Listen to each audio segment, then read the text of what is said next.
audience, you know who. Welcome back to Megamillioncomix. So you know who it is. It's the man himself, the Flash, super speed and drag onto Megamillioncomix with the brand new season 3. The first 3 episodes actually. I realized I'm 3 weeks late because I was busy recording other videos to get up. But now I'm up to date, so I can actually sit down and record Flash properly now before the next episode records tomorrow, or by the time you guys see this yesterday. So here we are right now. I'm gonna go through the 3 episodes that I went ahead and watched them myself. I watched them a couple times back. I found a couple Easter eggs, of course, in those episodes. So in this video, we're gonna go through those and start talking about what those Easter eggs are, what they mean for the series, what they have to do with the comics, all that kind of stuff. So we're gonna go through the 3 episodes, talk about those, all that good stuff. So without further ado, here we go. Let's get it. Right, so kicking off this one, the first Easter egg we actually get is Kid Flash.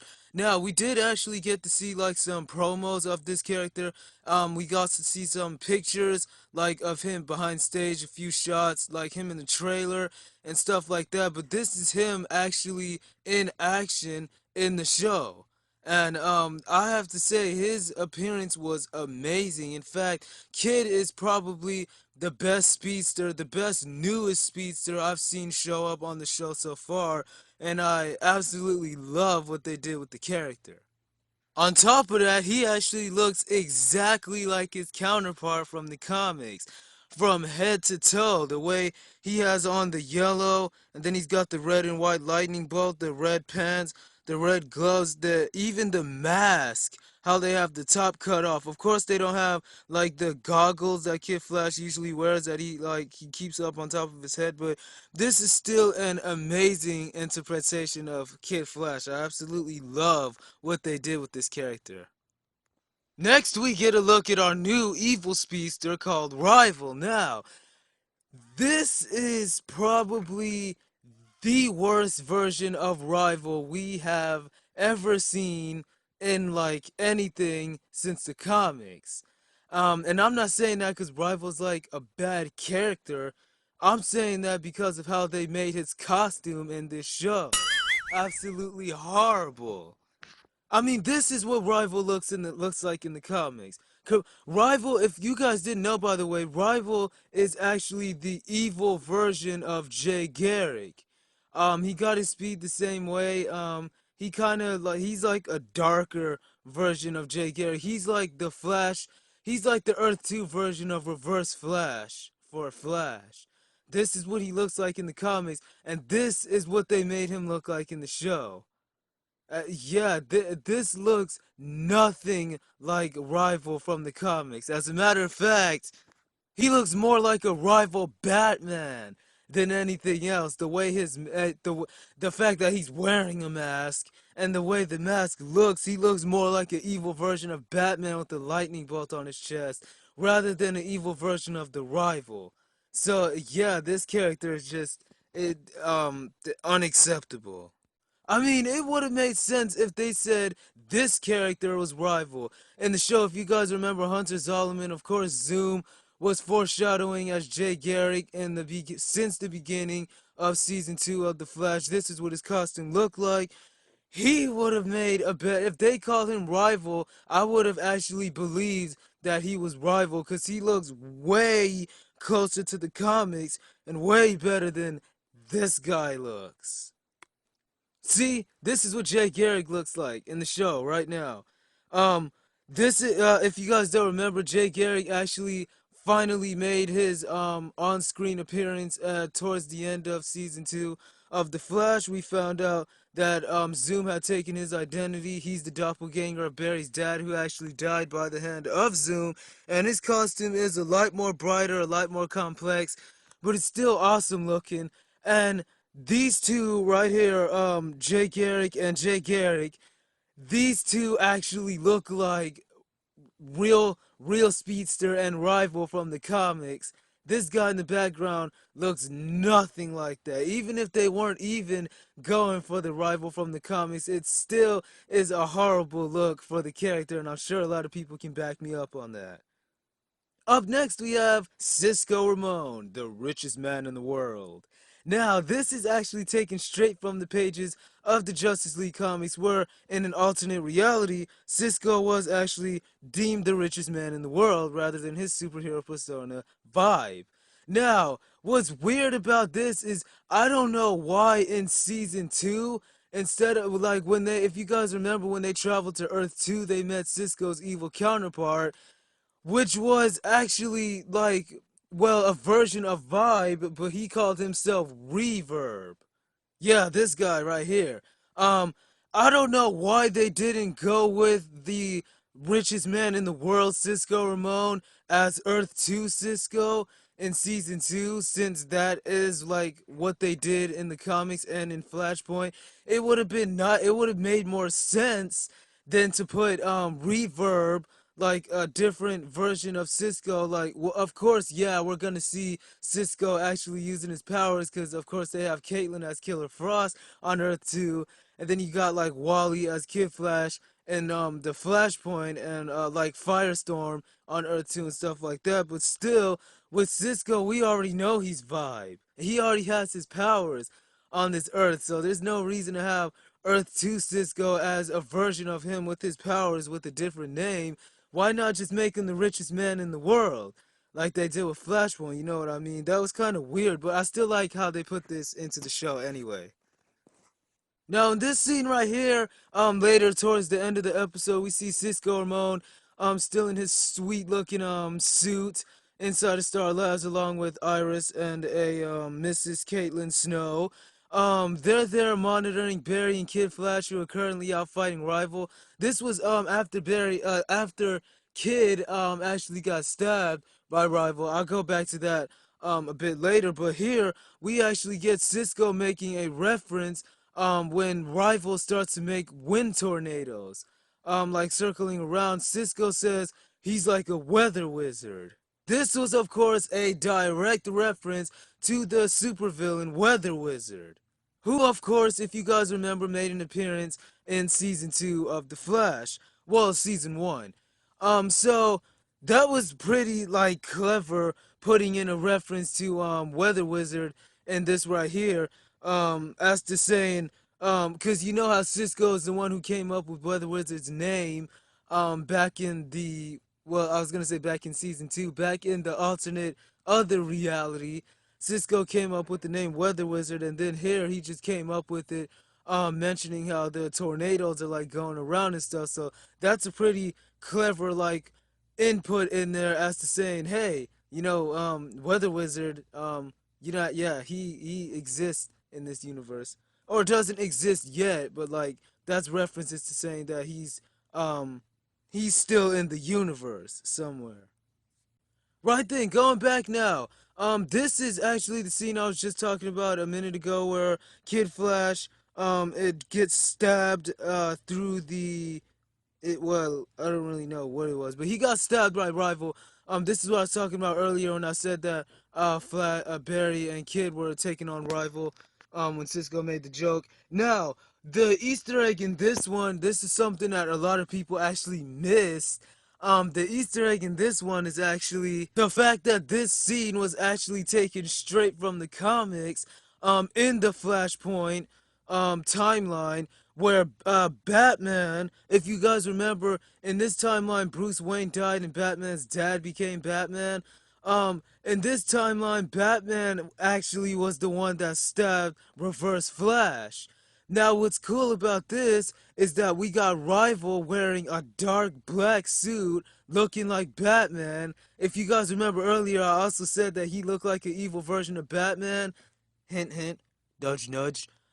We get Rival wearing a suit wearing a dark black suit like that of Batman, stabbing a speedster wearing an all yellow suit through the chest. So this was actually a quick little homage to the comics where Batman did the exact same thing to Reverse Flash, wearing a dark suit stabbing a speedster in a yellow suit. So that was pretty cool as well. Right then, moving on to episode 2, the next Easter egg we get is actually right near the beginning, where Barry is talking to Felicity about the events of Flashpoint. Now, the Easter egg in this one is when Barry goes searching through the computer to make sure he didn't mess anything up in the Arrowverse.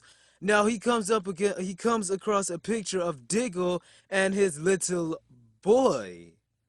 If you guys remember from Arrow, Diggle actually had a little girl, not a boy. Um, for those who don't know, this little boy is actually Connor Hawk. Um, Diggle Jr., John Diggle Jr., who actually made an appearance in DC's Legends of Tomorrow when the team traveled to Star City 2046. If you guys remember that episode, Connor Hawk made an appearance. Now, this makes a lot more sense how Diggle actually had a daughter before, but ended up having a son as Green Arrow in the future. That had a lot of people confused, but now this makes sense because Flash went and messed up the time stream, so that resulted in Arrow, or Diggle's son becoming, Diggle having a son, that ended up becoming Connor Hawk in the future. Now, another thing about this is that Connor Hawk, the name Connor Hawk is actually the name of Green Arrow's son in the comics, who becomes the new Green Arrow in the future. So that's kind of weird how they made Diggle's son. They changed Diggle's daughter to a boy, had him grow up into the new Arrow, and called him Connor Hawk, who was supposed to be Green Arrow's son in the future. So that's pretty cool how they kind of put all this together. Put together the Flash, Arrow, and DC's Legends of Tomorrow universe together. So this is pretty interesting what the CW is doing with Arrow and Flash right here. All right, next we have Mr. Man Julian Albert. Now, a lot of people didn't like this guy. Of course, I didn't either when he first made his appearance. But when I found out who he actually was, I was like, well, I was probably just as you guys are about to be when I reveal this, because this is something that a lot of people probably didn't know. But what you guys probably didn't know is that Julian Albert is actually an alternate version or another alias of Albert Rothstein. Now, for you guys who don't know, Albert Rothstein is actually the supervillain slash anti-hero Atom Smasher. If you guys remember, Atom Smasher made his first appearance back in season 2, in the first episode of The Flash. Was it the first? I think it was the first. Don't quote me on that. Adam Smasher made his appearance in season 2 of Flash as Albert Rothstein. Now, what's cool about this is that Julian Albert is actually, in fact, an incarnation of Albert Rothstein using a different name.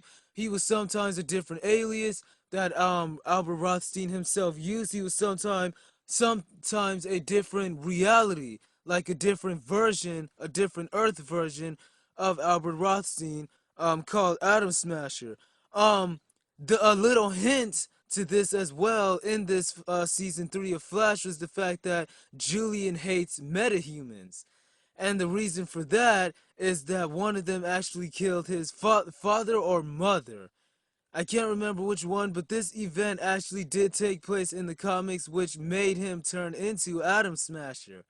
So that's pretty cool how they put this together and then use a different alias for him, which because he already died as Atom Smasher in season 2. He was like the villain slash hero. He's a hero, so yeah, he's a hero kind of in the comics and then a villain as well. But Atom Smasher actually did make an appearance in season 2 of The Flash. As a matter of fact, he showed up as Albert Rothstein. That Julian Albert right here was actually an alternate alias of Atom Smasher in the comics. This is pretty cool how they brought him into this because people were wondering as to why Julian was such a snob, such a douchebag, such a moron towards Barry. This is actually because metahumans, such as Barry, killed one of his parents back when he was a kid, as was his origin in the comics, which actually turned him into Atom Smasher. Now I can see why they didn't go with that kind of storyline in this because Adam Smasher already showed up in season 2 of The Flash, so it wouldn't really make sense to bring him back. Well, actually it would because you know Barry reset the time. So yeah, this is all confusing, but still it's pretty cool to see how they brought Adam Smasher back into this. So everybody's like, oh man, they killed off Adam Smasher. He was really cool and all that kind of stuff. So don't worry, he's not dead. He's here. He's possibly coming back. I don't know. But this is still cool Easter egg for him anyway. Right then, up next, we get another Easter egg. This is actually Jay Garrick. The man himself, the last time we saw him was at the end of season 2 of The Flash. He has just now returned back in season 3, which is awesome. We were all hoping he would come back on the screen. Now, the Easter egg in this one is that Barry actually tries to run back in time to fix everything once he realized that he's made a bunch of stuff worse. He realizes he can't live with himself. He thinks if he goes back and fixes the timeline, everything will be back to normal. Um, all dandy, all that kind of good stuff. Well, it won't, Barry. It's not gonna get any better. So he runs back in time, tries to fix the reality. Jay Garrick comes out and stops him. Now, the Easter egg in this one is that this is actually the exact same thing that happened in the Flashpoint comic, only Barry himself actually ran back and stopped himself from resetting time. Which, if you guys remember from back in episode 1, Reverse Flash was the one that went back in time and stopped Barry from saving his mom. Now, in this one, they had Jay Garrick go. Not well, actually, Reverse Flash is the one that stopped Barry from going back to save his mom. Then Barry decided to go back again and try to fix reality, and Jay came and stopped him because he was going to make it worse, which was a reference to the same thing Barry actually did to himself in the comics. So this is pretty cool how they put this in here as well. That was pretty neat. Right, so the next Easter egg we get in this one, well, this actually wasn't an Easter egg, it was more of a reference. But this was a reference when Barry goes to take on Rival. Towards the end of the episode, Rival says, the other speedsters in my other life were me and that smart A kid Flash. Of course, referencing the man himself, Kid Flash, Wally West as his time as Kid Flash um, from season 3 of The Flash, hinting to the fact that Kid might actually come back to regain his speed and come back as Kid Flash, seeing as Rival was able to regain his speed from the supervillain Dr. Alchemy, who just made an appearance on The Flash and is restoring the powers of everyone who had powers in Flashpoint, which means Kid Flash is most likely going to get his speed back, so don't you guys worry. He'll be back on the screen shortly. Also, towards the end of the episode, we get Vibe himself, Cisco, actually finally shows up and helps Barry, teams up with him, and takes down Rival in a freaking awesome scene where he uses his Vibe powers. You can see how he has like his gloves on. He has like the blackish, bluish costume that Vibe has in the comics. He has like his blue glasses on as well that helps him do his Vibe thing. So that's pretty cool to finally see Cisco in control of his Vibe powers. I think that's the one thing that actually came good out of resetting the timeline, was Cisco actually being able to use his powers fully.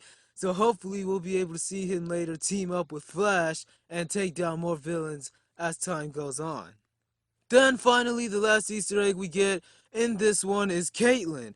Um, this is actually towards the end of the episode where Barry ironically says that he's glad Caitlin was the only one that wasn't affected by the time warp or time reset, kind of the timeline thingy.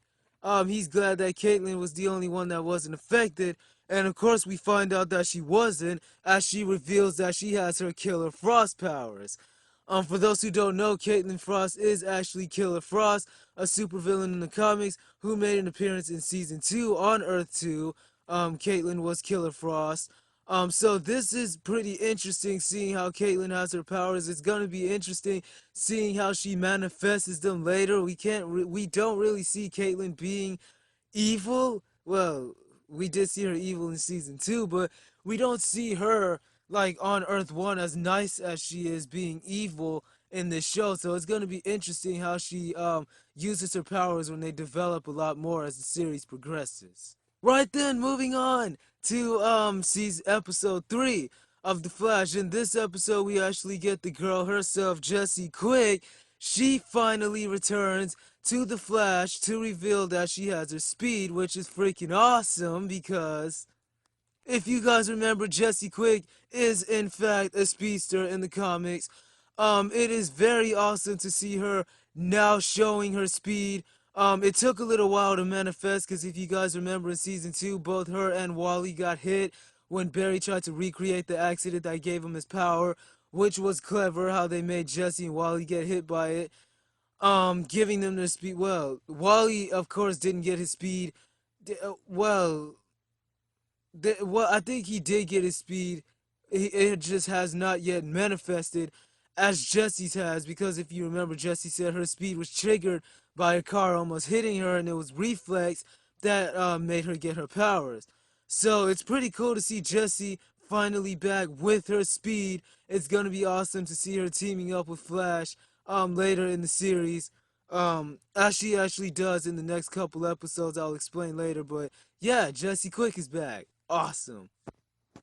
Next, we get our first look at Magenta, who of course is a supervillain in the comics. If you guys don't know, she is very much like Magneto from the Marvel Universe in a way. How she wears purple and white. Well, not like Magneto in colors, but Magneto in the way she moves stuff around. She provided a lot of problems with Barry in the comics, but I really like how they did Magenta in this show. They really made her, they really did her part well. They played her as the character she is in the comics, the way she doesn't really want to be evil, but it's people who piss her off that pushes her to the limits and makes her use her powers. So that's cool how they did this with her in the show. It's really interesting. A bit later, we see Jessie Quick out in the street going for a jog or something after she just finished training. Now, yeah, after she just finished training. Now, the Easter egg in this one, this is something that I am assuming a lot of people missed. I haven't actually seen anybody get this reference yet. But for those who don't know, we actually see Jesse wearing a blue shirt and a red jacket. Now this is actually a direct reference to Smallville. If you guys remember Smallville, the TV show about Superman, Clark Kent actually wears a red jacket and a light blue t-shirt. Of course the leather jacket has a red S on it, so she wouldn't be walking around with a Superman jacket on unless she's a fan of him.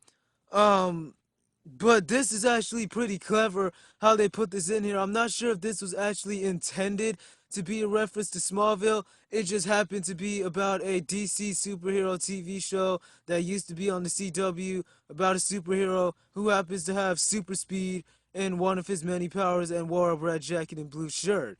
So, yeah, no coincidence at all. Now, the next scene we get here, this is actually the scene that was right after the last thing I talked about, the reference with Smallville with Jesse. This scene right here, Wally, as happy as he is trying to get his speed, stupidly goes into the street and attempts to jumpstart his speed. After having a conversation with Jesse, she tells him that she jump started her speed in a way by reacting to a car getting ready to hit her, and then Wally's like, "Oh, good to know."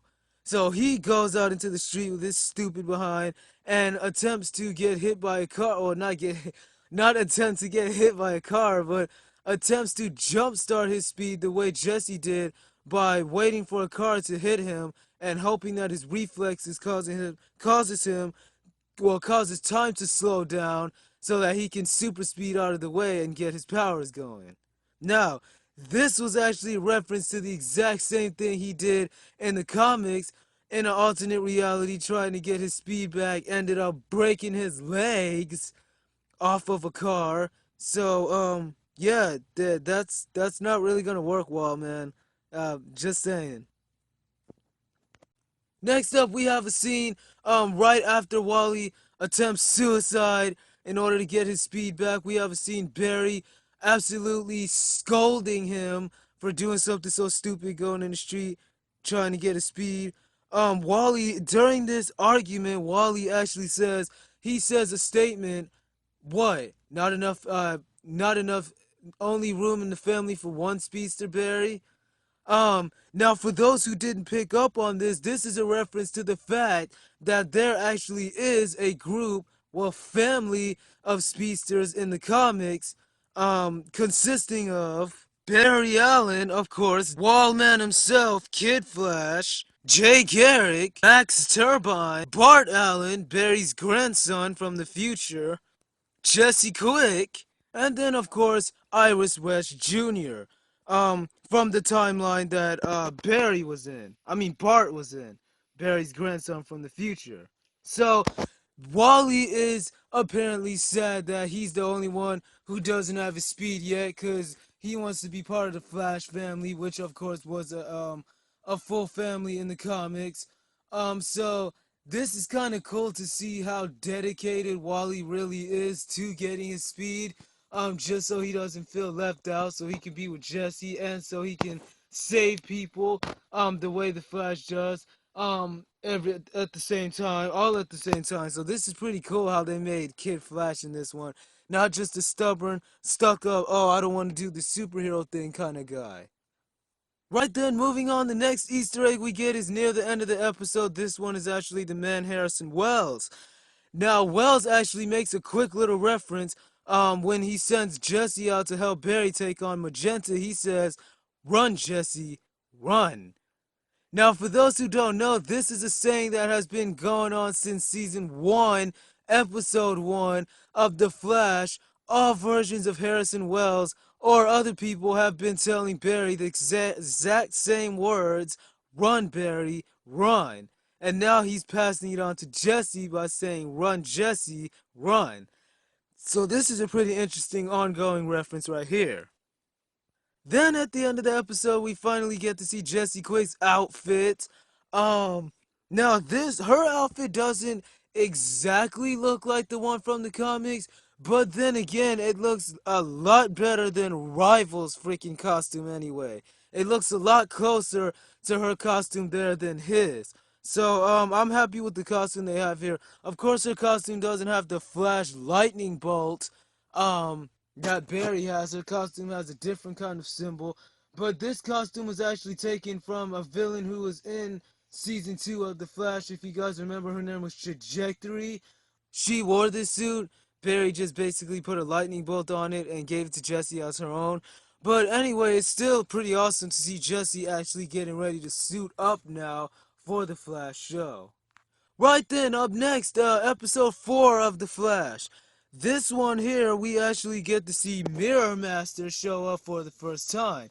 Now, the Easter egg in this scene is that Mirror Master meets up with Leonard Snart, who is, of course, Captain Cold. If you guys remember, Captain Cold died in DC's Legends of Tomorrow due to an explosion. If you guys have not seen that, be sure to go watch it. It was awesome.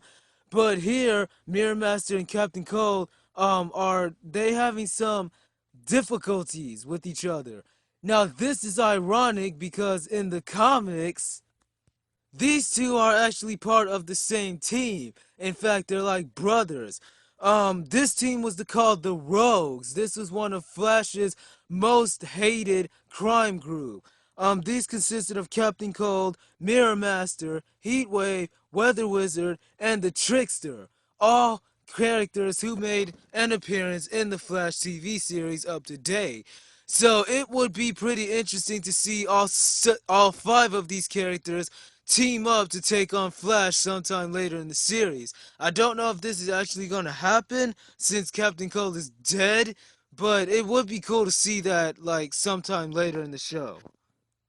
Right then, up next here, this is actually right near the first Easter egg of season 4 that I just explained. This is right when the particle accelerator goes off, giving Mirror Master his powers. Now, the Easter egg in this one is that if you guys look up at the top center right of the screen, you will notice a tiny little airplane up in the sky getting torn apart by the particle accelerator explosion. Now, for those who didn't catch on, this is actually the plane that was hosting the Martin Brothers.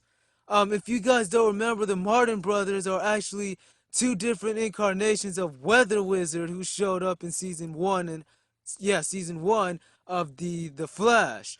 The first Martin actually died in the first episode of Flash. He was the very first villain to show up in the Flash. He died. Then his brother Mark Martin showed up and took his place and became Weather Wizard.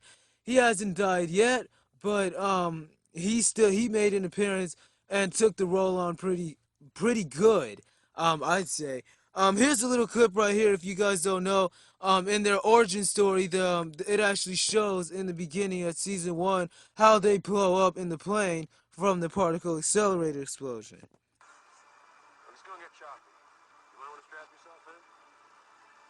You just can't help yourself, can you?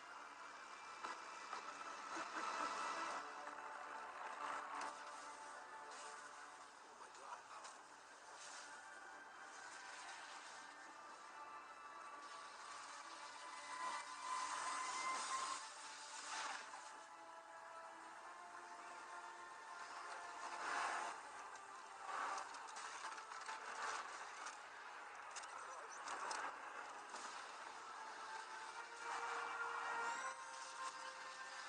Right then, moving on. The next Easter egg we get is a bit later in the show when Jesse starts training.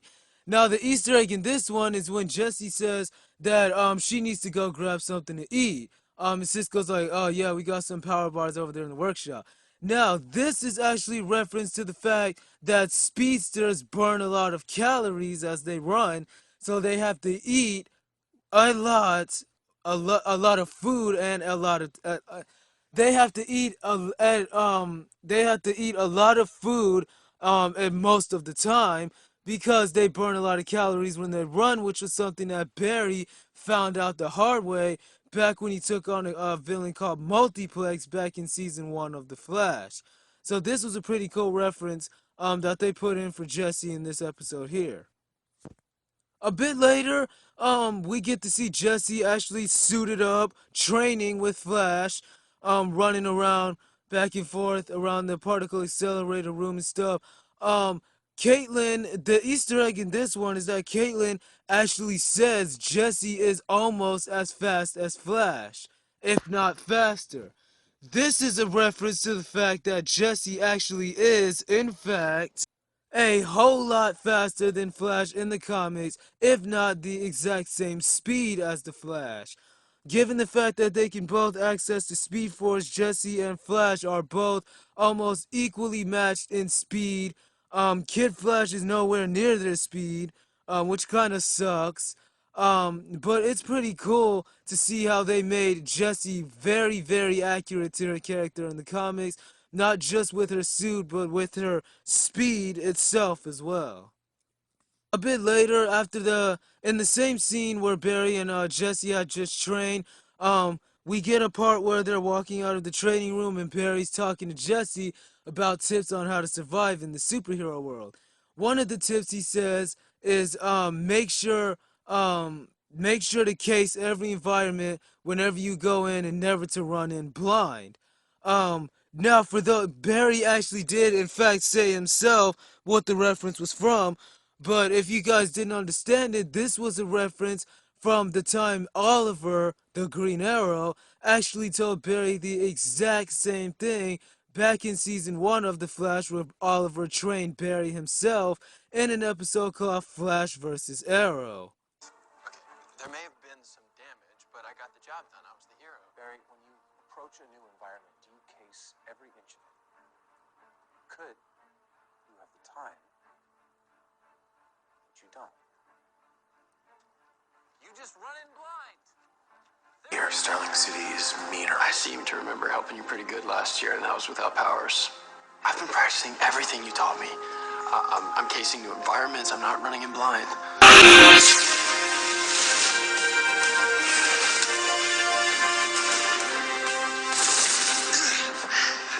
For the record, I got here first. Yeah, For the record, I went around the block to check the perimeter, so technically I let you get here first.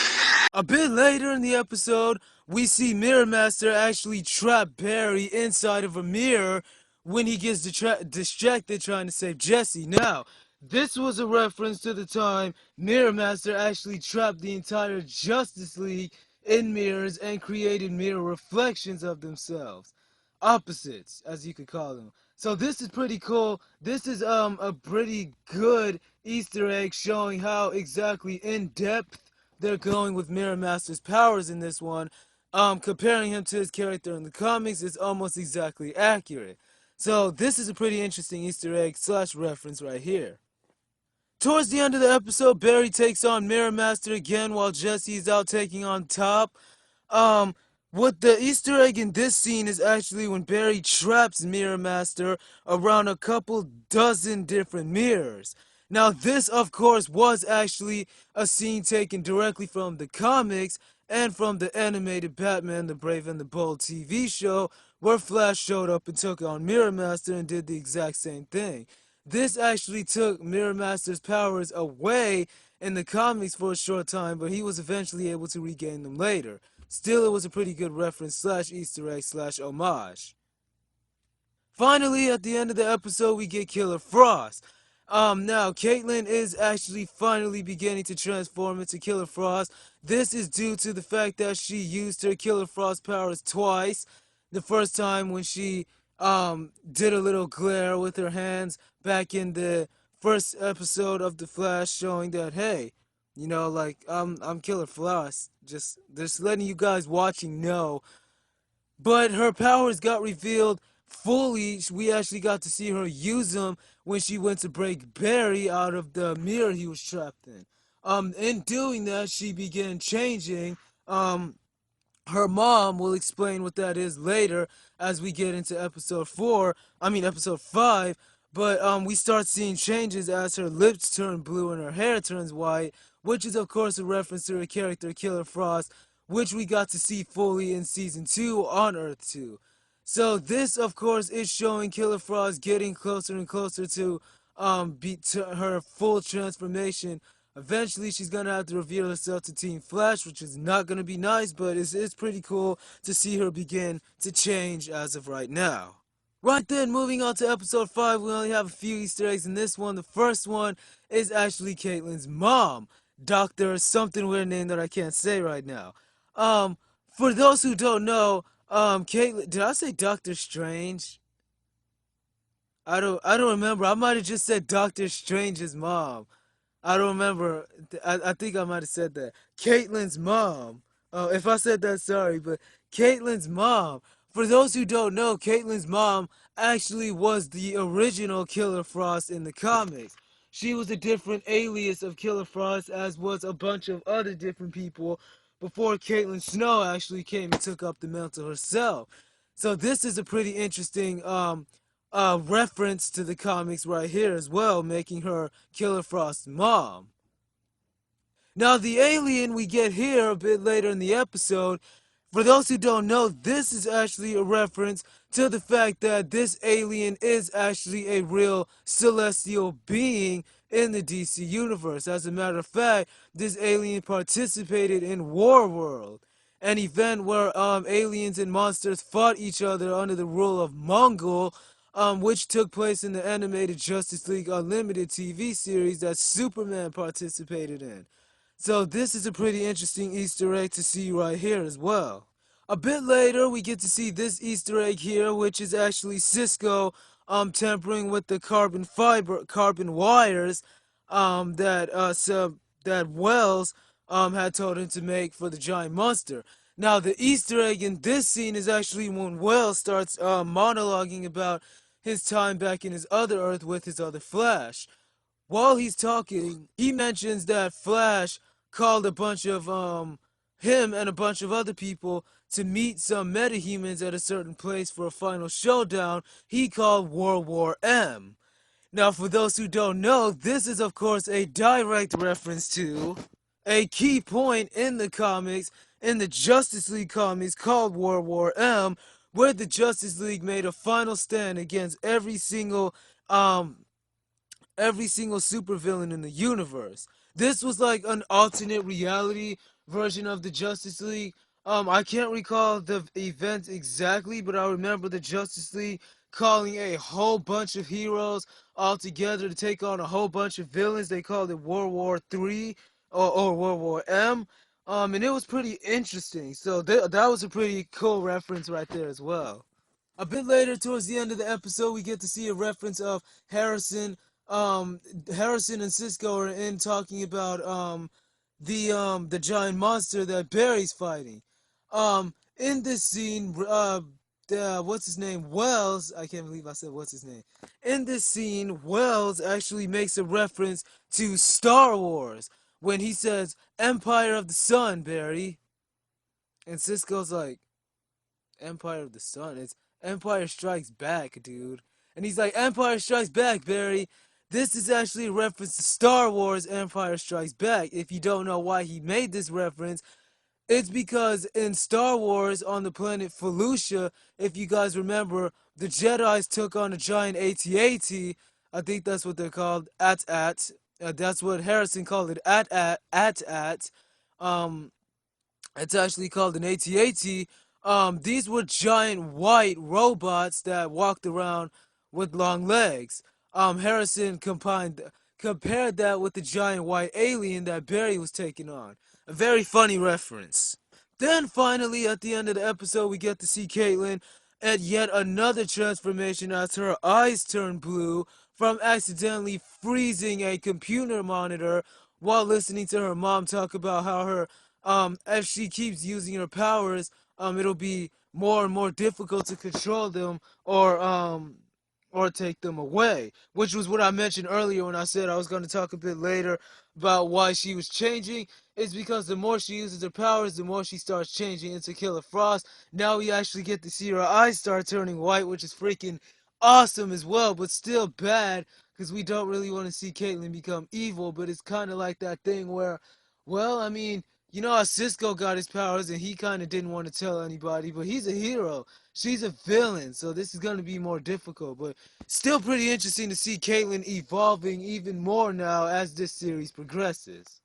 You know what I just for this video? The Flash Easter egg hunt, top 15 Easter eggs. That's what I'm gonna call this video.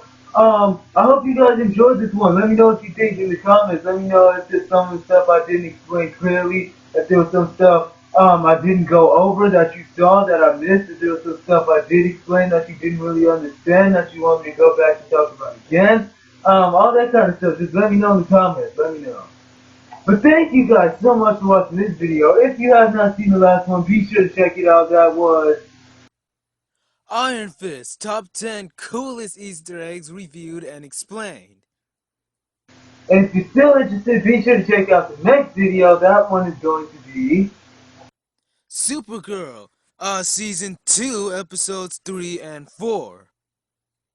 And that's going to be awesome. So stay tuned for that one as well. Thank you guys so much for watching this video. Click the annotations at the end if you want to see some more amazing YouTubers doing videos like this one. Or if you want to see some more of my videos, go ahead and subscribe. And I will definitely push out some more videos like this one here for you guys to see in the near future.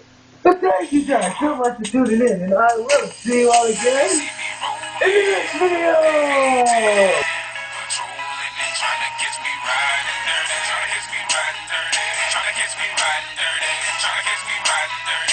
catch me riding dirty. My music's so